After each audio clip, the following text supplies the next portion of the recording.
Hello, everyone, and welcome to EAP Club's MD PhD career panel. We're joined today by two fantastic alumni, Charlotte and Brandon, who have very graciously donated their time to give their insight on pursuing a career as an MD PhD.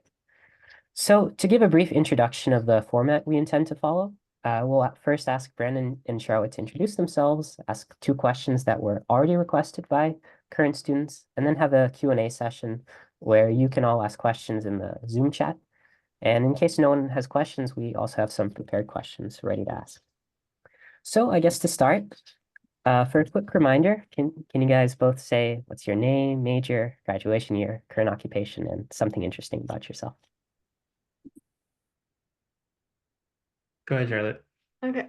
Hi, I'm Charlotte. I majored in biochemistry and graduated in 2021. And I guess something fun, I play the violin, and at my current school, they have like an orchestra of like med students, physicians, people not affiliated with either of those, but like just like music. And so I've been doing that. And hi, everyone. My name is Brandon. I majored in biochemistry also. I graduated in 2019. I worked in the Lewin Selke labs. Currently a second year med student, and something fun about myself is that I recently adopted two cats. Oh, nice. Also, I forgot I'm currently a second year MD PhD student as well, and I was also in the Selkie lab.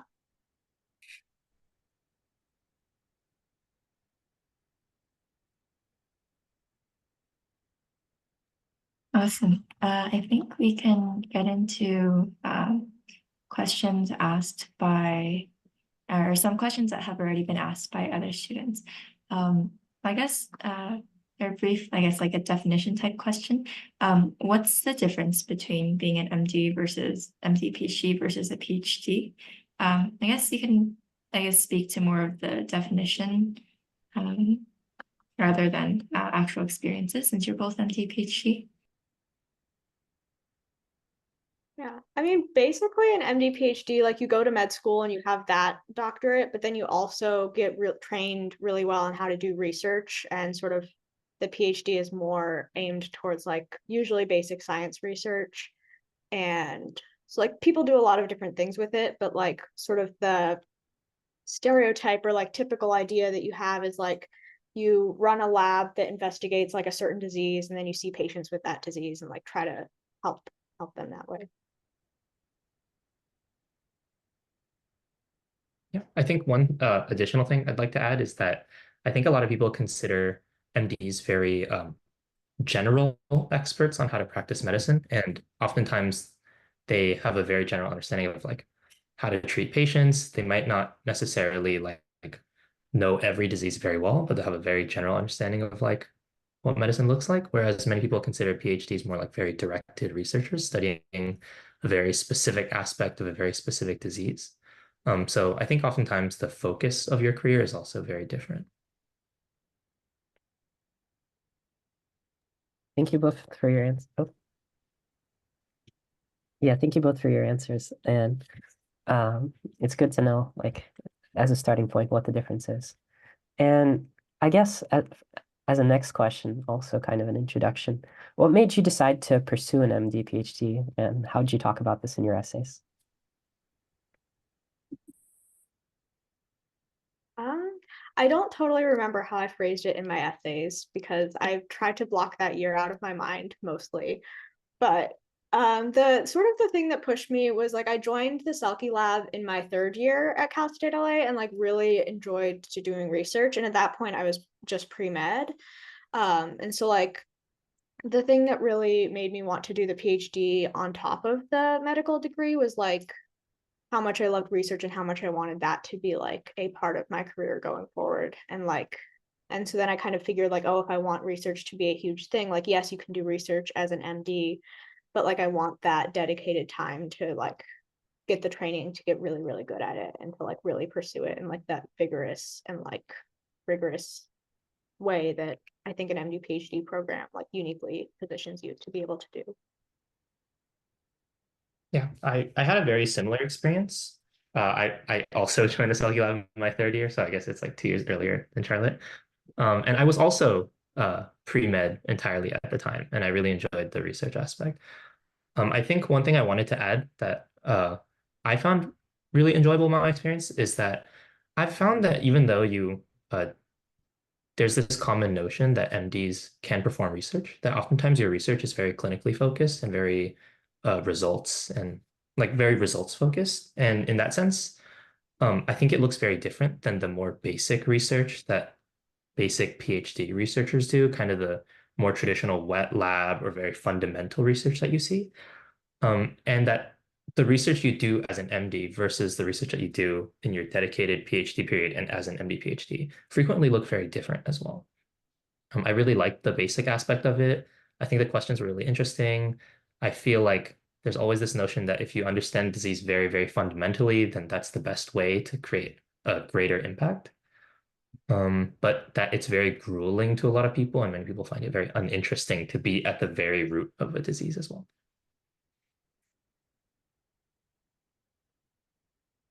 Awesome. Thank you both for such amazing answers. I think before we move on to our prepared questions, there are two students who joined the Zoom meeting. Johan and Jason, do you guys have any questions that you'd like to ask Brenton and Charlotte before we move on to our prepared questions? I can definitely ask some questions. Hello, thank you for hosting this. I think one of the questions I wanted to ask was on the topic of gap years or time between finishing EAP and starting a program. I think that's something that I've been considering a lot, and perhaps you would, I assume you have different sort of experiences with that, and so I would be interested in hearing more, but I'm not sure if that's a prepared question, so it probably is, so I can just also wait for that. Yeah, I'm happy to start on that one. So a little bit more about my background is that I graduated in 2019 and then I took 3 gap years at the NIH. And then I started my program in 2022. So I kind of knew when I was graduating that I wanted to take maybe 1 or 2 gap years. I kind of figured that there's a common notion that it's really difficult to get all your application stuff totally ready while you're still in undergrad, especially without a dedicated full-time research period where you can kind of do the majority of your research because you have basically like 2,000 hours in a year. So I thought it would be a fun experience too, just personally, to be living away from home, away from California, to see like what it's like to be living an adult life kind of on my own. So I think a lot of those were big factors for why I decided to take gap years.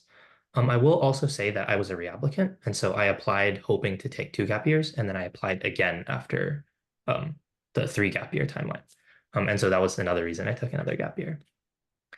I think overall they were very, very helpful. I think they gave me a better idea of what I wanted to do, both research-wise and just in my life.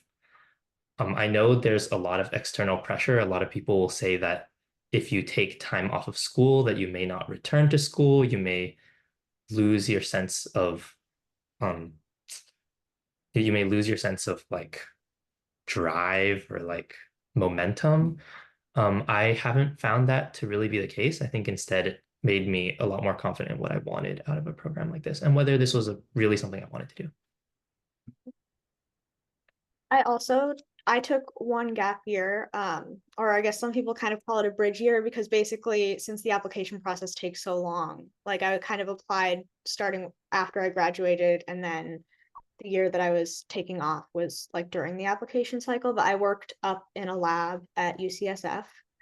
And I think it was a good experience for me in the sense that it was like living on my own for the first time, getting used to like that sort of side of adulting that I feel like in EAP I didn't really have much experience with.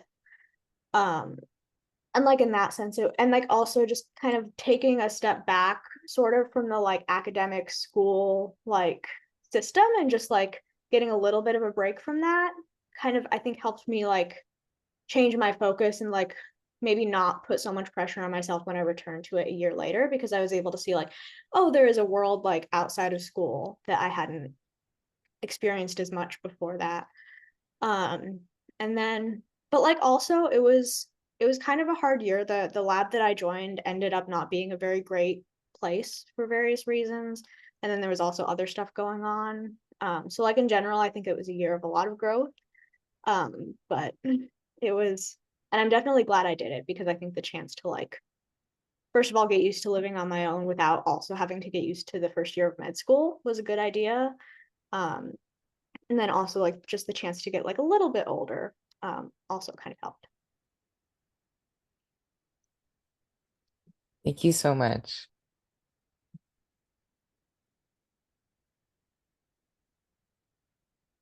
Johan or Jason, if you have any follow-up questions, feel free to ask them now. But no, I guess we can move on to some of our prepared questions. One of them kind of relates to something that I think our panelists have been talking about a lot, which is research.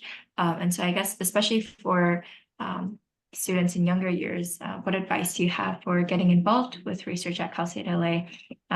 And similarly, once you're in a lab, what advice you have for making the most out of your time in the lab?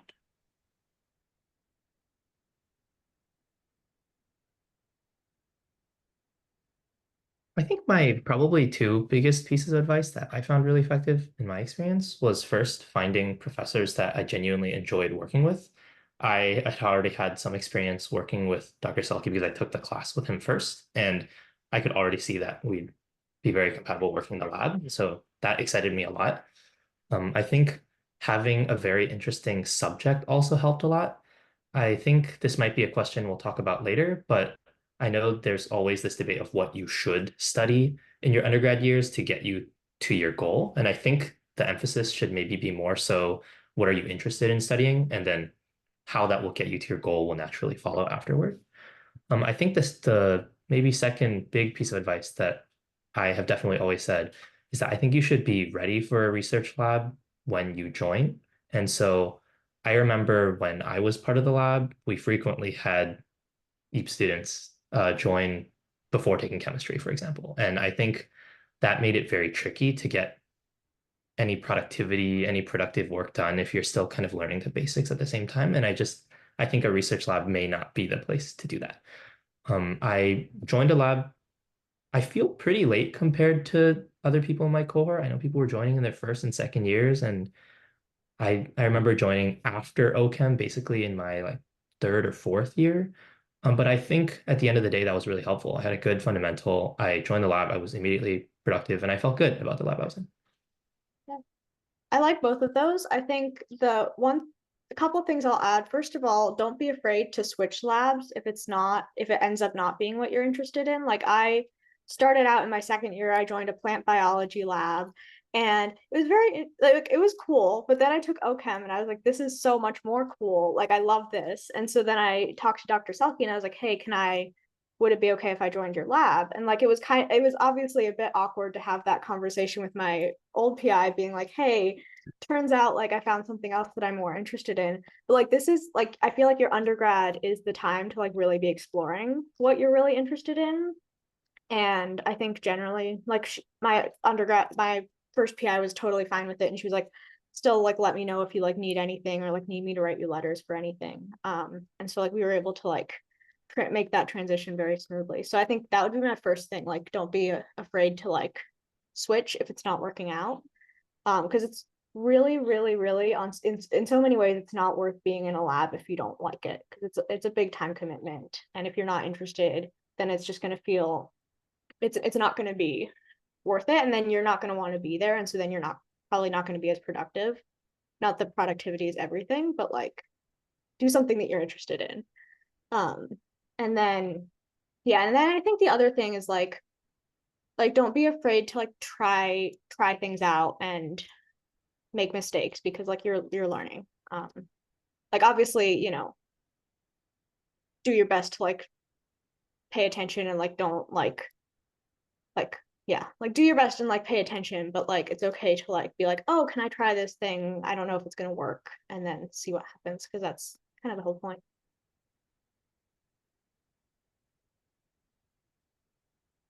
Yeah, thank you both for your answers. Very helpful, I'm sure, for our two participants and for me as well. And I guess I wanted to say this before moving on. Jason, Johan, if you have any questions, feel free to ask them whenever, not just like that one period and you're done. But if you have any questions, just write them in the chat or say them verbally and we can get to them. And if not, for our next question, we wanted to ask about something related, like productivity. Not just productivity, but experience as well. So specifically, how much research experience is necessary, do you think, to apply to an MD PhD program? And for productivity, how many things, like, are publications required? How many presentations should you shoot for, and so on? I'm happy to talk a little bit about this one, especially given that I had two application cycles with wildly different hours and productivity. I think the first thing to note is that there's this emphasis on the hours or the amount of time you spent doing research, when I think in reality, the most important thing is how well you can reflect on your time in research. And if you're able to conclude that research is for you after 2 years of research, I think that is just as good as someone who does 6 years of research. I was in the position where I had done a lot of research when I applied. I had uh, 2 years full time. I had 2 years in undergrad. I was very fortunate to have a co-first author paper. Um, I think the productivity helped a lot, but I think that the reflections were the most important. And I think those are things you can take from your research experience, whether you are quote unquote productive on paper or not. I think if your advisor can back you, can tell that you've immersed yourself in research, I think that's generally sufficient and that the productive stuff is kind of just a side product of that. Yeah, I don't have a lot to add to that. I will say I went into the application with much less research experience just because I didn't take as many gap years. I had like 2.5 years in the Selkie lab, and I was lucky enough to get a few publications from that. But they don't expect you to have publications, because I think most people are aware that, like, as an undergrad, whether or not you get a publication is not something that's necessarily within your control. So I think, like Brandon was saying, if you can talk about your research and you can explain why you were doing the experiments you were doing, what conclusions you got, what the next steps are, things like that, I think that's where you can really show that you understand what's going on and you know how to think through things in a scientific way. And I think that's what they're really looking for. That being said, though, they do want to see that you've dedicated time to this and you do know what you're doing and that this is something you like. So I don't know. I think it depends. And I think that the only people who truly know the answer to how much research do you need are the people who run the admissions committees. And I'm sure each of them has a slightly different answer. So focus on doing what you feel is enough to convince you that this is what you need to do, or this is what you want to do with your life, and focus on making sure that you can talk about it really well. I want to echo the emphasis that it's so important. You need to know this is what you want to do. And that if you know, it's pretty easy to convince an admissions committee that this is what you want to do. I think the emphasis should not be on how do I get into this program, but rather, how do I decide for myself this is right for me? Awesome. Both really, really great answers. And then I guess our next question kind of we've already talked extensively about this, but I guess to get into more detail, both of you took gap year positions at research institutions other than at CSULA. Can you describe A, why you decided to take the position, B, how you applied, and C, what was it like, and what experiences or really important realizations you've gotten out of your experience? I can start. I think mine is going to be a bit less traditional. Basically, the way I went about it, I had gotten the advice to do research for a gap year. At that point, I hadn't 100% decided MD PhD, but I had received that advice, and so I found probably a dozen or so labs at various institutions and just cold emailed all the PIs hey, I'm a senior at Cal State LA. I'm looking for a job next year. This is the research experience I have. Do you have any positions open? And I think I emailed about 20 people, got 4 emails back from that, and ended up I think by the end I was like between two labs. So it did actually work, which was surprising. And that was what brought me to the UCSF lab that I was in. And that was actually an immunology lab because I kind of figured this is going to be like sort of my last chance to try something completely different from like what I think I want to do. And if I do like it, that could be really cool.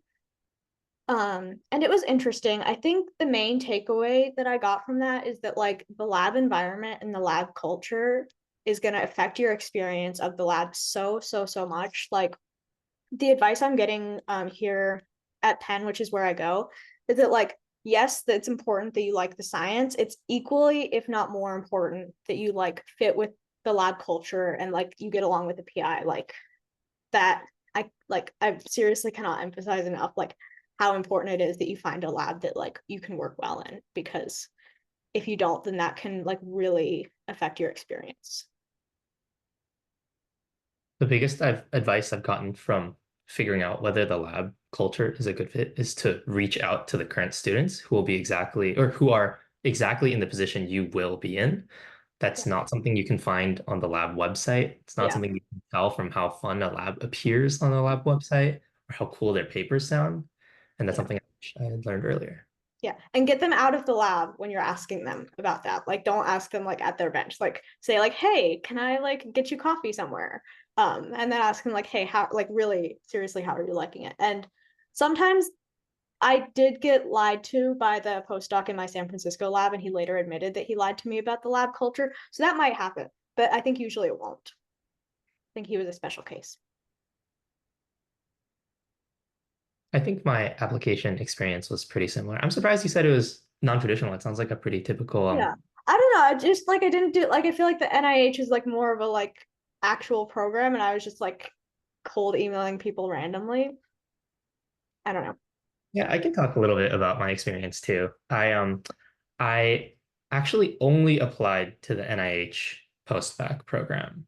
Um, this was a bit naive, but when I was a senior, I had read on Reddit that the NIH postbac program was the gold standard if you wanted to go to an MD PhD program. And I think that, it's true they send a lot of people into great programs, but I think you could also achieve that being a research tech at basically any academic center like in the country. But at the time, that was why I applied only there. And I found out they had this really nice chemical biology department. I emailed, I think after that point, there is this kind of formal front of an application, but in reality, you really just cold email, just like what Charlotte did. So I cold emailed probably 20 or 30 PIs and then interviewed with maybe 4 or 5 of them and then chose the one that I thought was the best fit. And I think honestly, I feel like the hardest part about this applying to these research tech positions was getting started as early as possible. Like I was emailing professors around February before I graduated, and a lot of professors said that they felt I was qualified, but that the spot had already been filled. And so I think getting to the spot first actually might matter more than how qualified you are for the position. Yeah. So I would definitely be looking around like November, December before you graduate.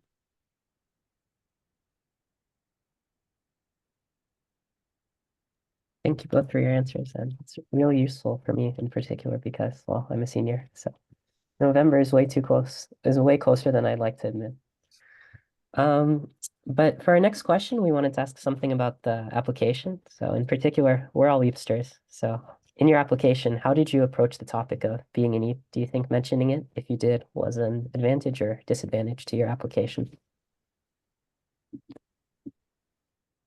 I think Sorry, go ahead okay, first. yeah. I think I mentioned it very briefly in my personal statement just because like one of the Pravi summer alumni talks was like a big factor in why I wanted to do medicine. I generally found that people didn't pay that much attention to it one way or the other. Like in interviews, it would occasionally come up like where they would ask like, "Oh, why'd you choose Cal State LA?" And like the answer, like it's very hard to answer that without mentioning EAP. So like it would come up occasionally, but like mostly they would be like, "Oh, that's cool," and then kind of move on. And I don't know whether it affected me positively or negatively in any of those interactions. I will say Penn is the only school I got into, so who knows? But Yeah, I think if it's an important part of your story, then like I think you can mention it and be okay. I did not mention it on my application at all, except in my secondary application to UCSD, which is the school I go to now. Um, I chose not to because it actually was not a very significant part of why I chose to go into medicine. I felt like it was a seed, but it wasn't the bulk of the reason. Um, I think mentioning it, like Charlotte mentioned, is totally fine if it's a crucial part of why you're choosing to go into this field. But I think inherently being part of EAP without actual bulk and reason of why you want to go into medicine is not a sufficient reason alone. So I personally found that it's also a bit tricky to decide whether you want to mention it because on one hand it has this surprise factor that people don't hear about, this non-traditional in different way college path, but I think it also opens up some questions to committees as well. For example, if the student is so much younger, are they truly ready compared to their counterpart that went to college normally? I think it's a very personal decision to decide whether the benefit outweighs the risk of the questions you bring up. In my case, I decided not to mention it at all. I think in my UCSD interviews, they asked very briefly, "Oh, I see you did this," and I explained it. It took me 30 seconds, and I think they moved on from it because there were other things they wanted to talk about. So Yeah.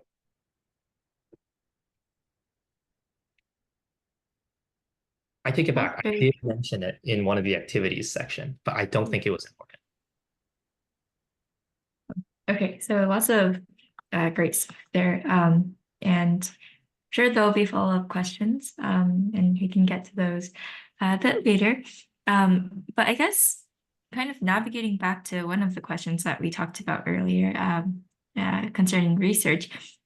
You both gave really great answers about your research experiences and how to get the most out of them.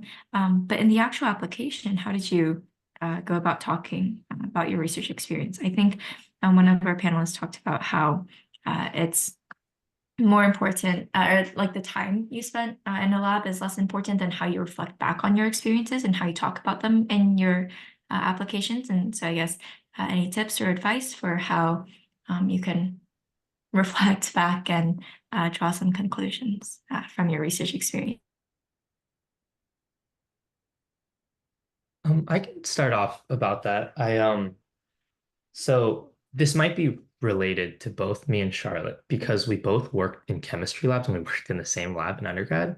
But I think my biggest piece of advice is that you want to simplify your research down so much that your average medical school committee physician who's very far removed from research can roughly understand the research you're doing and why.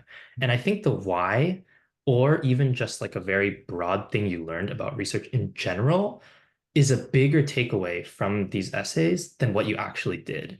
I think, working on high energy oxygen species and some very unusual porous materials did not really change my application in any way. I don't think people really cared what I worked on, but it was me talking about things like, oh, I learned that these materials had these unusual properties that made it difficult to do this thing. And I learned this and this, and I learned to be resilient.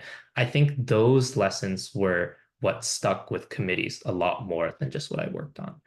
And so I've seen a lot of people apply and want to put every detail of their research project into these research statements to make it sound as flashy or interesting as possible. But I think at the end of the day, you're going to be interviewing with people who are physicians who are a bit far removed from research, or people who aren't in your field who don't immediately understand why this project is interesting. And so it might be a lot of effort to focus on the details.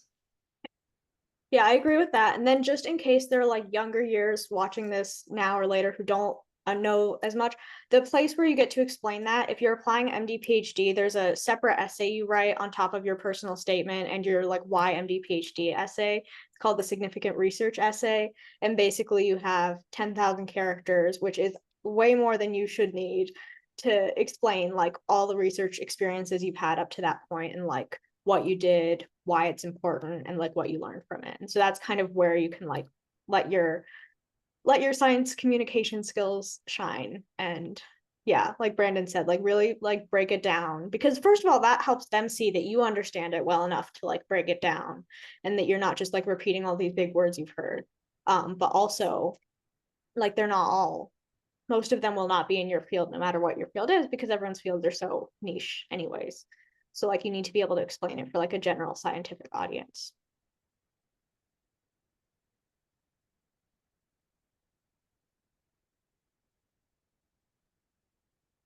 On the topic of reflecting on research experiences, may I ask, do you ever talk about any sort of like failures or challenges that you had in research? Or is it more of like just sort of the pipeline of like, oh, I was inspired to like pursue this question, and so I answered it this way, and this is what I found? Or can you talk a lot about this like personal like sort of lessons, for example? Yeah. I think in the significant research essay, I would focus, like you can definitely talk about the journey, but I would focus more on like the like big reflection. However, every single secondary in some way will ask you, tell us about a challenge you've overcome, or tell us about a time when you had to like work together with a team to overcome adversity, or like, you know, all of those questions. So like you can definitely use research stories for that, I think. I think that's very interesting, Charlotte, because I actually took a very different approach where I chose to stray away from research as much as possible in those secondary essays because I had so much space to talk about my application. And in my significant research experience, I focused a lot on my failures in research. And I liked that approach. It worked well for me. I can easily see why Charlotte's approach works well as well. But you totally can talk about these failures. Like, for example, I talked about how there was this I tried to put my material in this instrument and it didn't work. And I was so frustrated for like months. And eventually I overcame it and then solved it in this way. And I'm very happy that I struggled with it. And then it led to this and this. And I did that for basically every one of my research experiences. And I think committees really liked seeing that there was this like roller coaster up and down. Um, but I do think that's a pretty tricky approach too, and that it's it's up to you to decide like how personal you feel about these struggles. And also, I was talking about scientific struggles, but I would not recommend you think about like personal struggles, like I don't know, personality clash and stuff like that in the lab in this section. Yeah.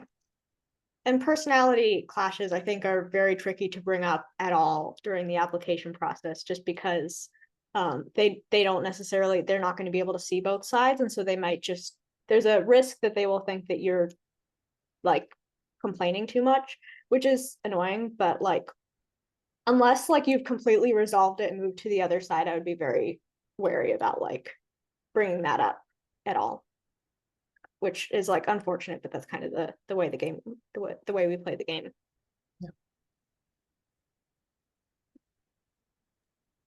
That's good to know. And thank you, Brandon, for sharing about your experience with a failure.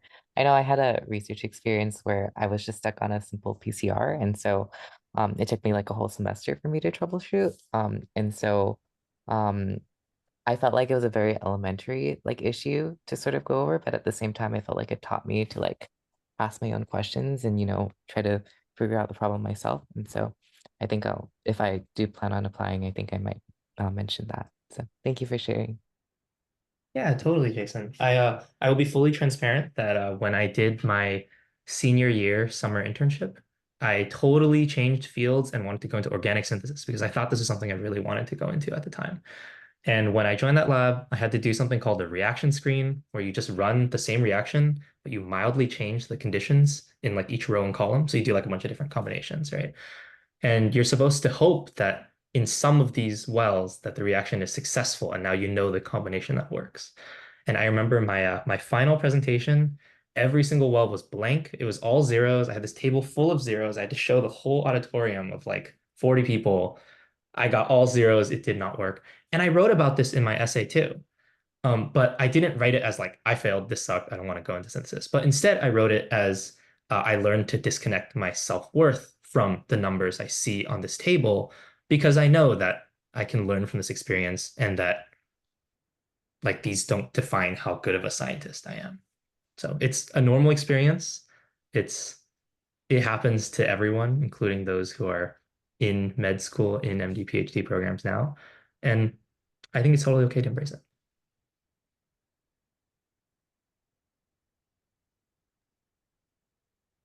Thank you both for your answers. Thank you, Jason, for asking a very insightful question. I guess as a almost kind of last question, to summarize, which factors do you all think were key in your acceptances to top programs? And in general, do you have any advice not covered by today's discussion?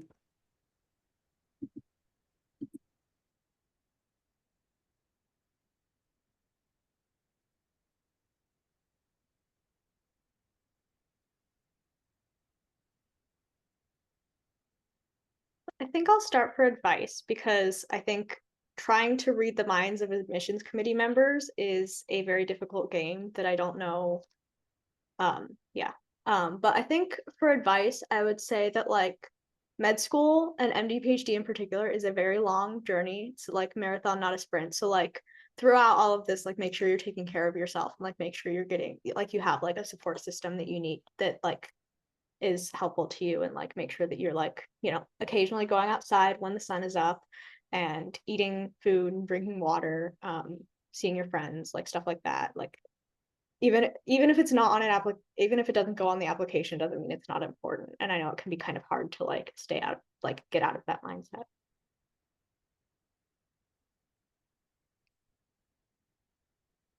Yeah, I think I have a few things I changed between my application cycles that led to some like tangible changes in the results as well. Like when I first applied, I did not get a single interview anywhere. And the second time I applied, I got into three programs, which I was very, very happy about. And they were all excellent, excellent programs. So the decision was very difficult. And I think one of the biggest things I did was I thought really hard about my essays again and why I wanted to go into a program like this.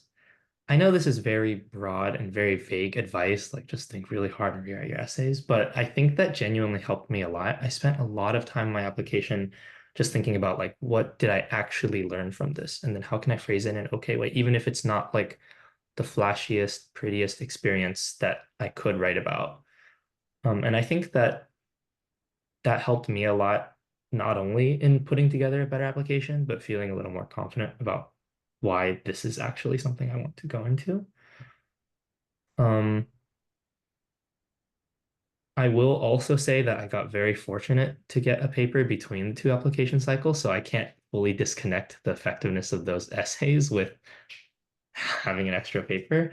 But I will say that I'm very, very grateful that I got to work in labs that were very interested in publishing the work. And so even after I had left, there were people still working on the project.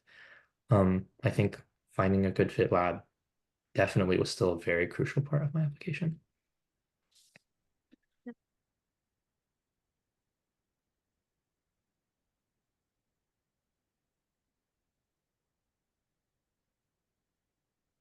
I And think one also, more. I think there's also a bit of a like randomness luck factor in it, or like a fit to the program. Like I happened to apply to Penn at a time when they were looking to grow their chemistry MD PhD like segment of their MD PhD program, and like obviously like I had to be qualified regardless, but I think it probably didn't hurt that I was interested in a field that they were also interested in accepting more people into. Um, but so I think there some of it is like your fit with the program, kind of like when you applied to EAP, like you had to one of the things they were looking for was like how well you fit into EAP. And like some of it is like outside of your control. And I think that's also something to keep in mind. Because I think that the application process can be very, very draining. And so can help to like remember that like at the end of the day, it's people reading words and like trying like at the end of the day there's so many people who apply, so many people who are qualified, and it's very hard. So I think just remembering that like not all of it is in your control, and sometimes you get unlucky. Anecdotally, in my program at UCST, it's very well known for taking a lot of MD PhDs in neuro. And so I think in some cases, when they have accepted half of their, cohort that's all neuro, that sometimes not being in neuro helps a lot too. So it's another example of like why fit does matter a lot. Yeah. I think one more small bit of advice that I I think I cared a lot more about in undergrad, but I realize how little it mattered now, is how much I cared about my exact GPA and statistics and things like that when I was in undergrad. I was so focused on, oh, if I take this extra class, maybe my GPA will be up a certain point. If I take 20 units this quarter, this semester, then I'll be over 3.8 or 3.9 for this internship. And I think my stats were the least important part of my application. I wish I had gone outside more and spent more time with my family while I was still in college. My GPA easily could have gone down a point 1, point 2, and I would have been exactly in the same place. I wish I knew that more. No one cared about this super interesting class I took because I don't think they look that closely at what classes you took. If you have a passable GPA, passable MCAT, you get an interview to the program, they're no longer questioning your academic ability. Yeah. Something I wish I knew And earlier. like sometimes at the interview, like I know for Penn, I've been involved in like interviewing their MD students. Like they don't even let the interviewer see your GPA and MCAT score. Like at that point, like you do have to have whatever the cutoff is, and like obviously higher is better to a point, but there is also a point of diminishing returns. And like if the thing you're sacrificing for the GPA is like your mental, emotional, and physical health, then it's not worth it. I guess on the topic of like advice in general, may I ask, did you follow any particular like resources for applying? Like, for example, are there like recommendations for like the MD PhD application cycle, or where did you go for advice? Like, did you reach out to people who were current MD PhD students? Sure. I have something to say for that. So I am sure that there are many excellent resources out there for applying to MD PhD programs, but I am not a huge fan of how a lot of these are basically just trying to get your money. What I did is I was very fortunate. I knew three people who were very successful MD PhD students who had applied the year before me. And I was very fortunate to be very close friends with them. I got to see all three of their applications. I got to see what a successful application looked like and how, like, where it would be successful potentially. And that was it. I just looked at their applications. I saw what worked for them, what didn't. And I think I started framing my experiences in, I wouldn't say similar light, but like I could see kind of what worked for them and what was kind of common through all of their applications. I would highly, highly recommend, um, if possible, getting to see a successful application first. I think that's probably the most important thing about like knowing what you're going into is like seeing what has worked for other people. Yeah. I did not know any like very many people. The year that I applied, it was very interesting because it was like middle of COVID, and like also like the year above me, I didn't know anyone who had like successfully applied to med school that year. And so I did a lot of scrolling through Reddit, which I think should be done in moderation because it can be like very intimidating, like competitive place. But I think I read enough that I could pick up on like themes, and I could see like what like kept getting shut down and as like this is not working. And then I had people read my personal statement. Like I had my PI read my personal statement, although he's not super into like in the medical field. But like I had him read the significant research. I had the plant biology PI read her section of the significant research thing just to make sure that like I hadn't forgotten all of it. I think I had someone in the honors college read my personal statement. So I think getting eyes on your application is also good as you're preparing it. Just to like have people get a sense of like how it comes across to people who maybe don't know you as well personally. Um, and yeah. Oh yeah, the people I knew were not Eepsters. I'm so sorry, Charlotte, that Yeah. you're in that position. That's very tricky. I don't think I knew any Eepsters who were in MD PhD programs when I Yeah. graduated as well. And I'm not Yeah. sure there have been any since we've started either. Yeah, not that I know of. And I know I do remember the year that I was applying, I knew several Eepsters who had just had like an unsuccessful med school application that I didn't know well enough to like ask them like, hey, what do you think? but I had that knowledge, like, oh, this is something that like is not necessarily going to be successful. So I think one more thing I would also like to say is that, yes, I was very lucky. I knew 3 people. I knew all 3 of these people from my summer program. I was very fortunate about that. But I will also say that there are a lot of people online who are just willing to help you as yeah. someone who's done the process too. Like, um, I remember I practiced my multiple mini interviews, which are these like ethics interviews you'll have to do when you interview. I practiced it with someone I just messaged on like SDN, which is like your pre-med Reddit. And he was so happy to help me. He like sent me his application. He like sent me all these questions. It was amazing. It was really nice. I am glad I didn't hold back and I just sent him a random message. And I think that was really helpful to me too. So even if you don't, know someone outright like that, I think there are a lot of people online who are very open to helping. Yeah.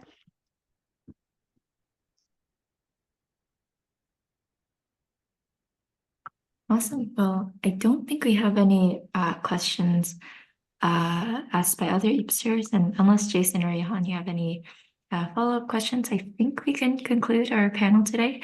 Charlotte and Brandon have been really wonderful in donating their time and energy to come onto this panel and give some really awesome advice that I'm sure will be helpful for not only the current cohort of students applying to MD PhD programs, but also future cohorts as well. So thank you. Brandon and Charlotte, if you have any concluding remarks, and if not Samuel, then anything else to add? I think just feel free to reach out to us, anyone. Yes, for Jason, yes, I will. I'll put my email address. I think maybe Samuel and Selena can send it out. I think they already Okay. have addresses. Also, luckily, my school has a public student directory, so you can actually just Google me, which is nice. I Yeah. don't think Penn has that. No, it's private. You get it once you reach the interview stage. But it does exist.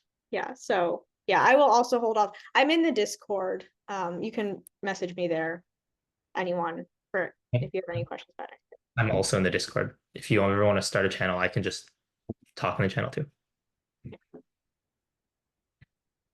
Yeah, thank you both so much. I think we do have your emails, so if you're comfortable, we'll be Yeah. putting them on the probably announcements tab of the Anarchy server right after this is done. Sure.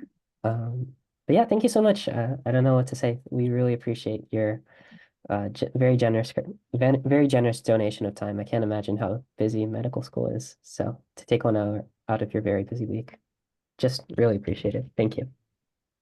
Happy to be here. Thank you for Yeah. having me. Thank you for having us.